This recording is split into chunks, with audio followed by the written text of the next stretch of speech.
Masyarakat Kota Palembang dihimbau untuk mengendapkan terlebih dahulu air PDAM 1 malam sebelum digunakan untuk masak dan dikonsumsi.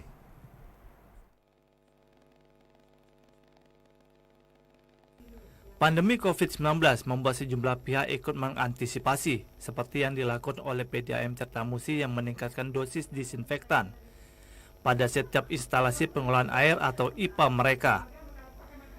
Dijelaskan di Rut PDAM Tirtamusi Palembang, peningkatan dosis ini bertujuan agar di ujung pengaliran klor masih maksimal, sehingga selain berfungsi sterilisasi, agar air terbebas juga menjadi disinfektan dalam upaya pencegahan COVID-19.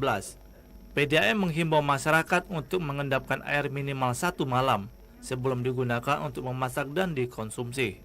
Kami meningkatkan konsentrasi gas klor yang kita gunakan sebagai disinfektan ke air yang kita produksi, yang biasanya 0,5 part per million atau ppm, sekarang kita naikkan menjadi 0,8 ppm. Di bawah ambang yang diputuskan oleh Kementerian Kesehatan. Jadi berdasarkan Kementerian Kesehatan itu 3 ppm, kita baru 0,8 ppm. Andi menegaskan, air PDAM masih aman dikonsumsi karena masih di ambang batas yang diizinkan sesuai Permenkes nomor 49 tahun 2010. Tim Liputan TVRI Sumatera Selatan melaporkan.